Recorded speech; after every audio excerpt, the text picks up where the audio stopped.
how to make cold brewed coffee. What we do is we just get these awesome containers from the dollar store or Walmart sometimes. It's a cotton candy, and you know, your children will help you to eat all the cotton candy inside.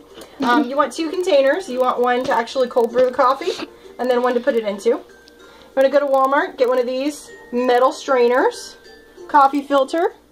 Okay, it costs only about $2.50 at Walmart. Just fold that in there. Perfect fit, right? It took me forever to find a container that fit perfectly. You want to take your pure water. I use a pure filter. And then I take about 4 ounces of coffee and put it in there with water.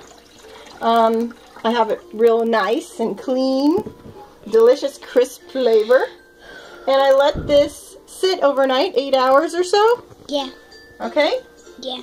Then you're going to pour that into your filter to filter your coffee. Go really slow because you're going to have chunks of coffee in here. If you do a really good job and you stir it beforehand, you can keep all of the coffee at the bottom. And then you keep some of that coffee in there. You put more water in here. And you cold brew it all over again. If you have big chunks in your filter, you can just use that. Rinse out the filter or dump it back in there if you have big chunks. And use that coffee again if you want, or you can not brew it if you don't want to. You let it sit again.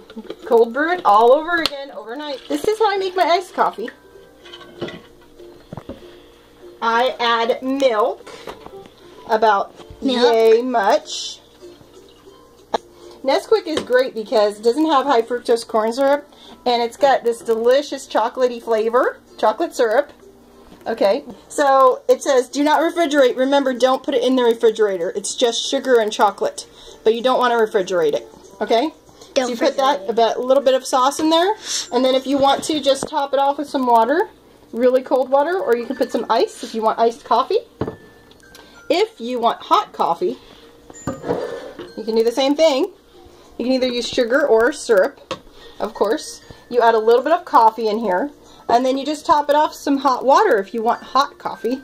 Because this is very strong. It's like an espresso. Because I brew it so strong. Unless you want really strong coffee, then you can warm it up. That's all. That's a tutorial. Thanks for watching.